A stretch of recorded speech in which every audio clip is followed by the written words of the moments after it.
ગુજરાત માધ્યમિક અને ઉચ્ચતર માધ્યમિક શિક્ષણ બોર્ડ ગાંધીનગરની માર્ચ મહિનામાં લેવામાં આવેલી ધોરણ 12 વિજ્ઞાન પ્રવાહ, સામાન્ય પ્રવાહ, વ્યવસાયલક્ષી પ્રવાહ, ઉચ્ચતર ઉત્તર બુનિયાદી પ્રવાહ ગુજકેટ 2024 પરીક્ષાનું પરિણામ આજે એટલે કે તારીખ 9 મે ગુરુવારે જાહેર કરાયું છે। ગુજરાત શિક્ષણ બોર્ડની વેબસાઇટ www.gseb.org પર સવારે 9 કલાકે આ પરિણામ મુકાયું હતું, જેમાં સામાન્ય પ્રવાહનું પ્રથમવાર રેકોર્ડ બ્રેક રિઝલ્ટ આવ્યું છે। સમગ્ર રાજ્યમાં 12 સાયન્સમાં આ વખતે છોકરીઓ સામે છોકરાઓએ બાજી મારી છે। હું નારાયણ વિદ્યાવિહારમાં ભણું છું। મારી પર્સન્ટાઇલ 98.91 છે। મારો ગ્રેડ A1 છે। અમે છેલ્લે સુધી શાળામાં જે પેપર લખે એમાંથી અમને બહુ સારું પરિણામ મળ્યું છે। અમે એનાથી આગળ વધ્યા છે અને શિક્ષકોએ અમને બહુ સપોર્ટ કર્યો છે ને પેરેન્ટ્સે પણ અમને બહુ સપોર્ટ કર્યો છે। અમારું જે રિઝલ્ટ છે એનાથી પેરેન્ટ્સ અને શિક્ષક બંને ખુશ છે। Thank you. હું 12 કોમર્સમાં પાસ થઈ છું। મારા 98.34 પર્સન્ટાઇલ આવ્યા છે। હું ટ્યુશન નથી જતી, પણ શાળાના શિક્ષકો અને એને એટલો સારો સપોર્ટ મળ્યો કે આટલા ટકા મારી માટે પોસિબલ થયા। એન્ડ મુમેન્ટ સુધી શાળાના શિક્ષકોએ મારો સાથ નહોતો છોડ્યો, એટલી પ્રેક્ટિસ કરાવી પાછળ, અને એમાં મારા પેરેન્ટ્સનો પણ ખૂબ સપોર્ટ હતો। મારા રિઝલ્ટથી મારા પેરેન્ટ્સ, શિક્ષકો બધા ખુશ છે। Thank you.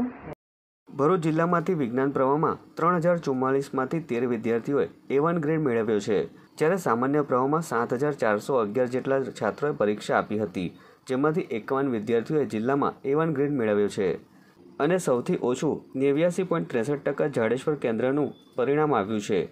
આ સાથે જ સમગ્ર ભરૂચ જિલ્લાનું 91.93% પરિણામ સામે આવ્યું છે।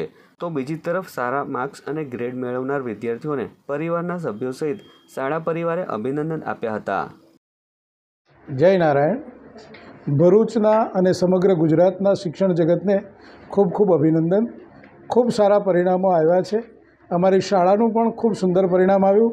તે બધા જ વિદ્યાર્થીઓ, વાલીઓને અને શિક્ષકોને હું દિલથી અભિનંદન આપું છું। ધોરણ 12 કોમર્સમાં 2 A1 અને 10 A2 બાળકો આવ્યા છે। એવી જ રીતે સાયન્સમાં પણ 2 A2 બાળકો છે। સૌ બાળકોને ખૂબ ખૂબ અભિનંદન અને શિક્ષણ જગતને ખૂબ શુભેચ્છાઓ। આ અંગે ભરૂચ જિલ્લા શિક્ષણાધિકારી સ્વાતિબા રાવલે માહિતી આપી હતી અને પરીક્ષામાં પાસ થનાર તમામ વિદ્યાર્થીઓને શુભેચ્છાઓ પાઠવી હતી, જ્યારે નાપાસ થયેલા વિદ્યાર્થીઓને ઉદાસ થયા વગર આગામી દિવસોમાં લેવાનાર પરીક્ષા આપીને પાસ થવા માટે અપીલ કરી હતી। ધોરણ 12 સામાન્ય પ્રવાહનું પરિણામ જે 2023માં 75.50% હતું, એ આ વર્ષે 92.11% થયું છે।